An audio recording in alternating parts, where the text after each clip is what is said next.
Hello again to another Agakale React. On January 3rd, 1892, in Bloemfontein, South Africa, was born John Ronald Reuel Tolkien. I don't know how to say that second thing. So obviously, that it's a J.R.R. Tolkien, the author of Lord of the Rings and Hobbit and Silmarillion and, all those big books that they were made into big movies, and then they were made into big shows as well. So let's just see about his life. I know there was a movie about him as well, but I haven't seen it yet, so let's just learn something about himself. Known as the father of modern fantasy, his epic tales of legend and lore have been enjoyed by millions of people all over the world, devoured in popular books and adapted for Hollywood blockbuster films. Unbelievably bright, he was a distinguished university professor, poet, historian, and expert linguist. As a child, he even made up his own languages for pure fun.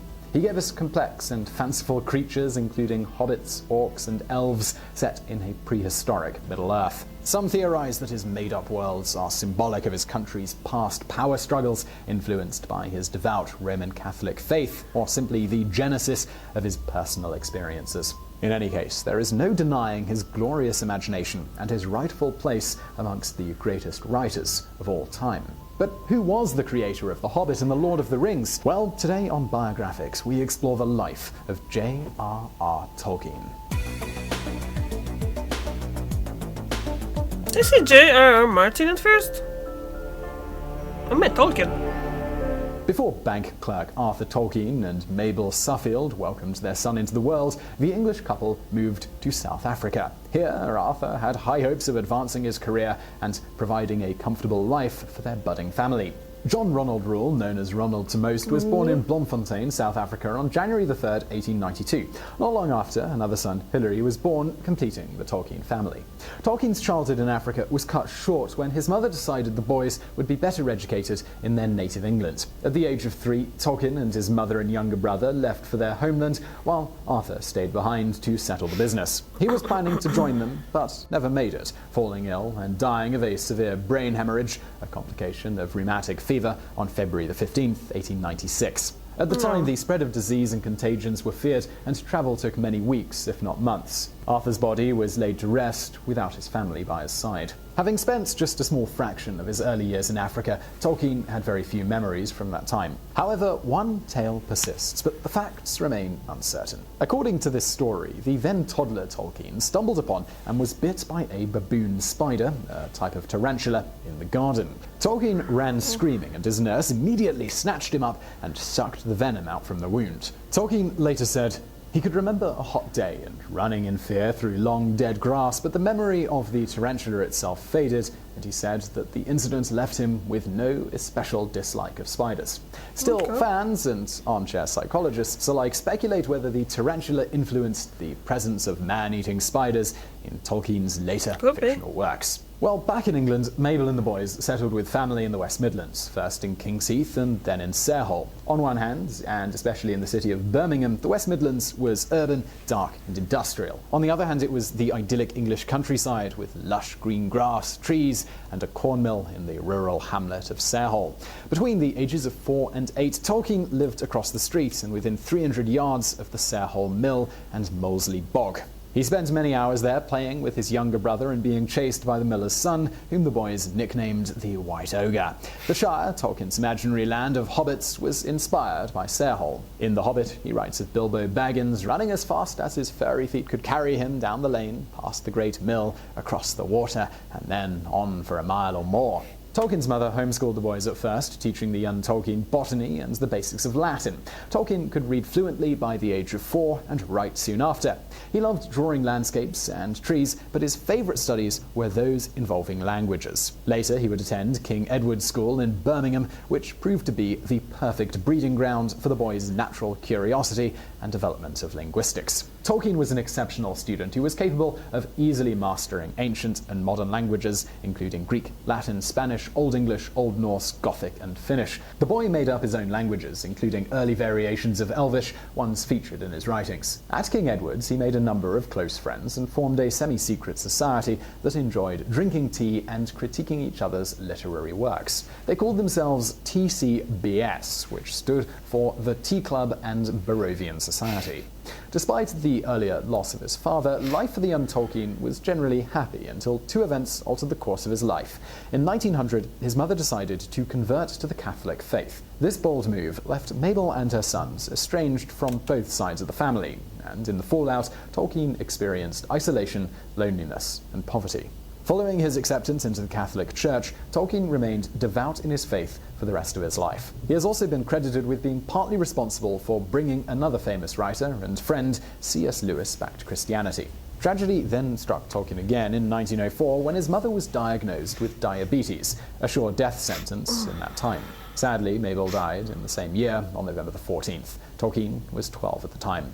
Fortunately for Tolkien and his brother Hilary, their Catholic priest, Father Francis Morgan, stepped in and became their guardian and made sure the boys received everything they needed, both materially and spiritually.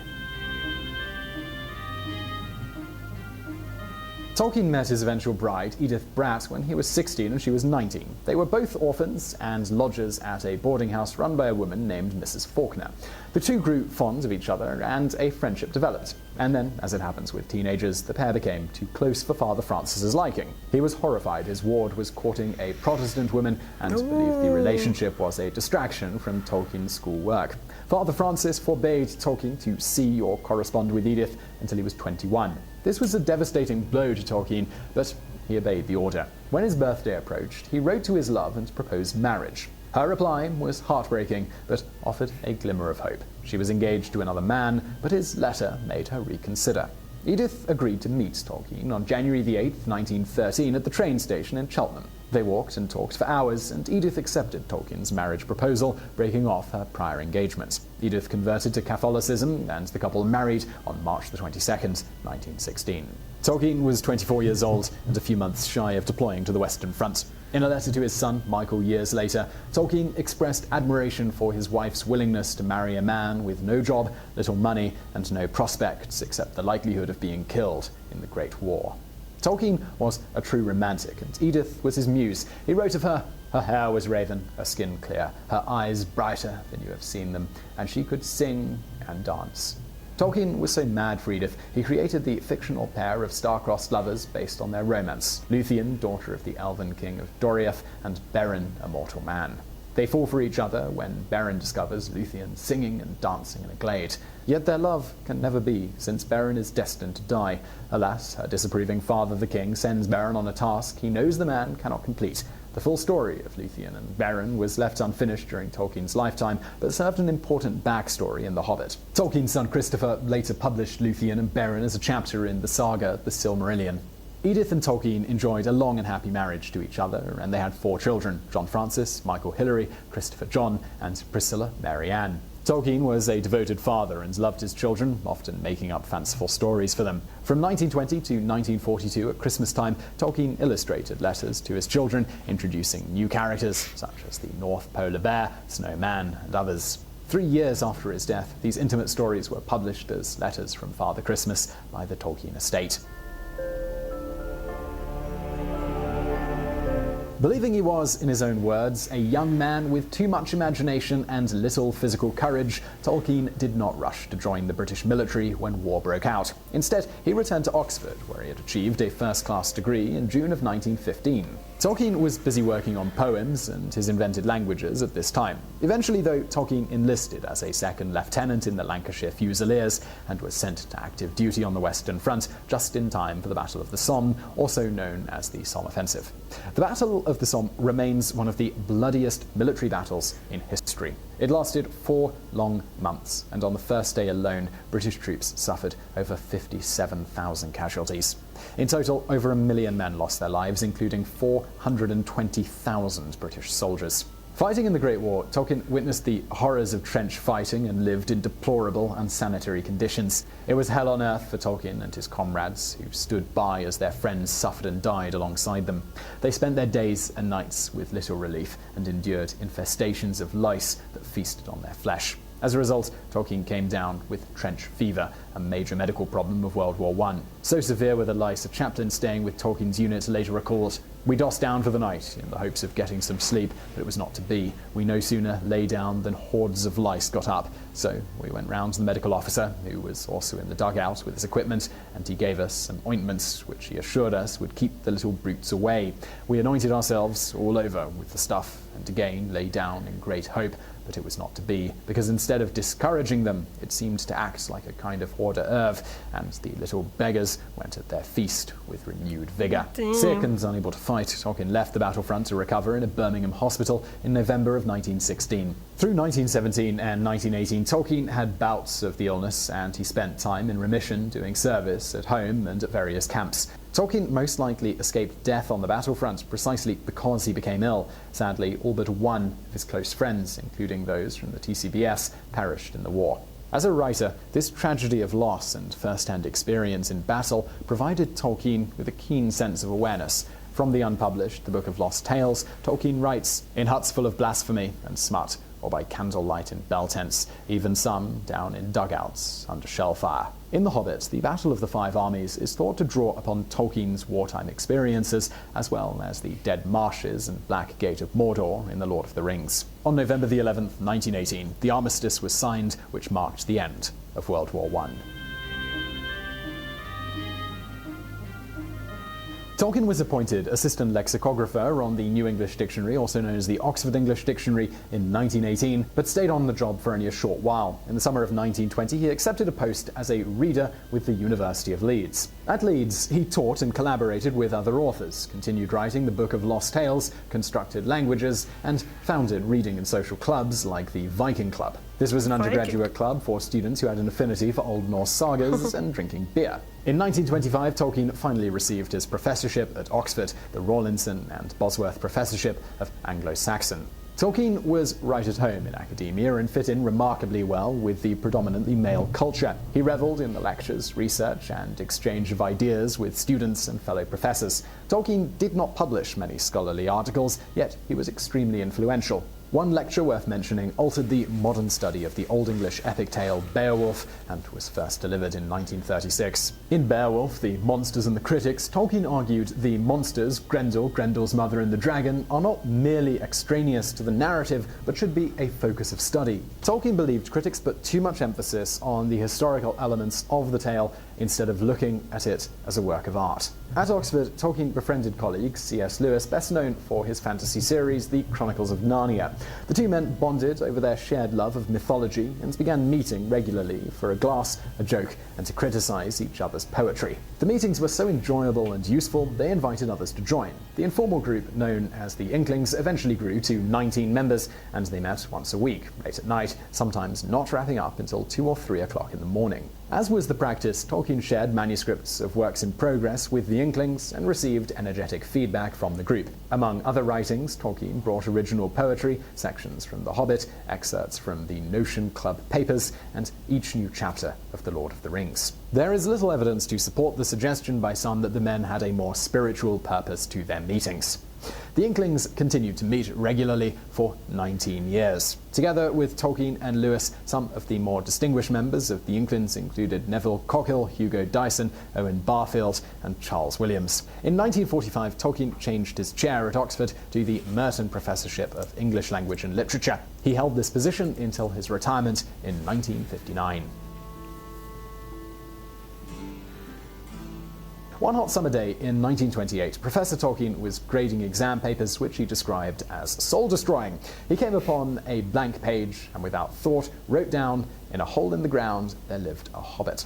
But what was a hobbit, and why did it live in the ground? Well, Tolkien needed to find the answers to these questions. He said later, "Names always generate a story in my mind. I thought I'd better find out what hobbits were like." Then, in true Tolkien fashion, he dove headlong into the creative process and concocted a tale to tell his younger children and share amongst the Inklings. In 1936, an incomplete copy of The Hobbit wound up in Susan Dagnall's hands, an employee of the publishing firm George Allen and Unwin.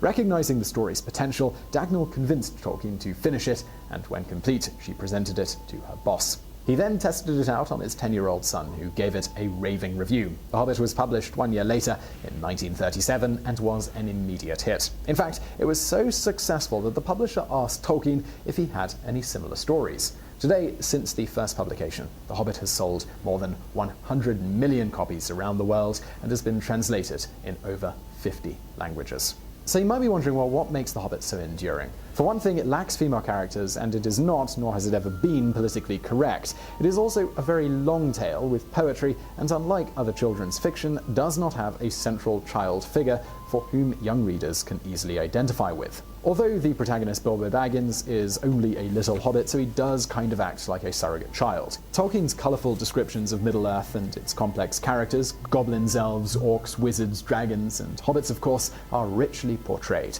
And for all the fantasy writers who came after Tolkien, hardly any can say their worlds were not, at least in part, influenced by The Hobbit. But what set the story apart is the depth of emotion and moral courage Tolkien weaves into his heroic fiction. There are examples of this throughout The Hobbit, including the death of dwarf leader Thorin Oakenshield. There's also Bilbo's internal struggle to do what's right, betraying his friends while they try to reclaim the Lonely Mountain from Smaug the dragon. Bilbo feels an obsessive greed has overtaken Thorin, and when Bilbo finds the Arkenstone, the greatest treasure of all, he decides to first hide it and then give it to his friends Besiegers to be used as a bargaining chip. In the end, Bilbo exposes himself and confesses because, after all, they are friends.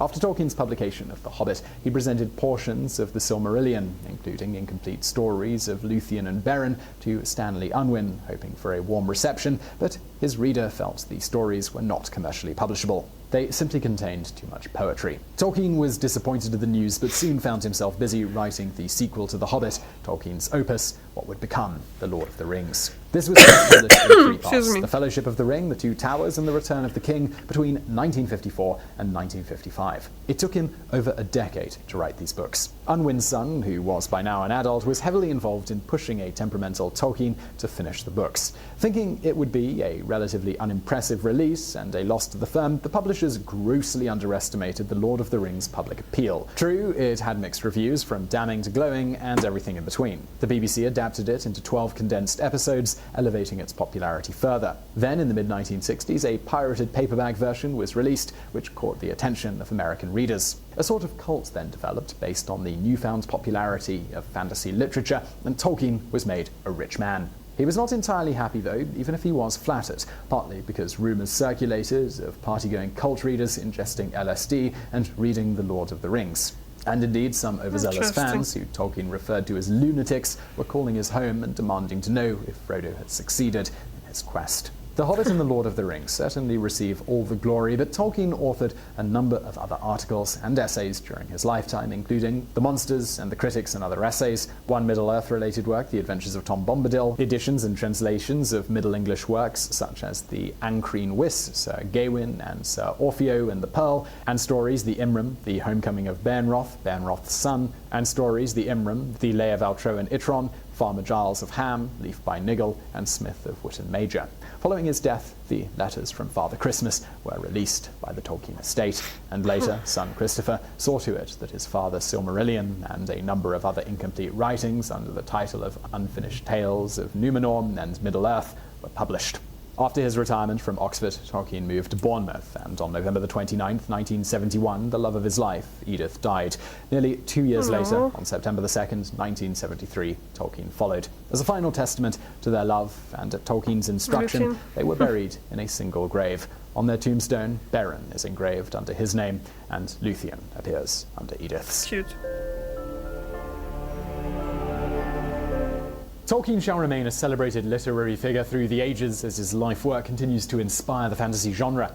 Around the world, his characters and places have become the namesake of various street names, companies, mountains, plants, and objects. There are even asteroids named after Bilbo Baggins and Tolkien himself. In England, there are 7 blue plaques that commemorate places associated with Tolkien. Tolkien was made a commander of the British Empire by Queen Elizabeth in 1972, and he holds a number of other achievements and awards, including an honorary degree from the National University of Ireland and the University of Leeds in 1954, and the Lucas Award for the Best Fantasy Novel for the Silmarillion in 1978. In the 2000s, Tolkien ranked on BBC's Greatest Britons list, and The Lord of the Rings was the UK's best-loved novel in 2003, and ranked among the 100 greatest British novels in 2015. Tolkien was placed 6th on the list of the 50 greatest British writers since 1945, published by The Times in 2008. In 2009, he was listed as the 5th top-earning dead celebrity by Forbes. From 2001 to 2003, New Line Cinema released The Lord of the Rings as a trilogy directed by Peter Jackson. The series was extremely successful and won numerous Oscars. From 2012 to 2014, Warner Brothers and New Line Cinema released The Hobbit, a series of 3 films based on the Hobbit book. The first in 2012, The Hobbit: An Unexpected Journey, the second in 2013, The Hobbit: The Desolation of Smaug, and the final installment in 2014, The Hobbit: The Battle of the Five Armies. Tolkien's Middle-earth is surely the gift that keeps on giving, and it is quite amazing considering he wrote it all in his spare time. So I really hope you enjoyed that episode of Biographics. If you did, there's a couple of things you could do right now. One is hit that like button below. Also, if you want more stuff like this, we put out brand new videos every Monday and every Thursday, so hit that subscribe button below. And subscribe button doesn't do what it used to on YouTube. If you actually want to get a notification about these videos, please do hit that bell button next to the subscribe button, and that'll send you a notification every time, every Monday and Thursday when we put out a new video. Also, if you want to watch something else right now, stuff from the archive, over there on the right. And as always, thank you for watching. See you, Simon. What can I say? So obviously I did see Lord of the Rings, and I haven't seen The Hobbit. Now that it's been more than 10 years, I keep thinking, but it's really long, isn't it? It's a one book as well. They made it into trilogy, and it's like 2 hours each. Anyway, I remember really enjoying Lord of the Rings. I did attempt to read it years ago when I was still in school, and I think it was a bit hard. I'm not big with poetry, so when there's poetry and stuff like that, it's just not gonna go with me. Although that's not The Hobbit, and I think I tried to actually read the Silmarillion. Well, he did kind of lead an interesting life and must have an exceptional mind, in my opinion, to come up with all that stories and stuff.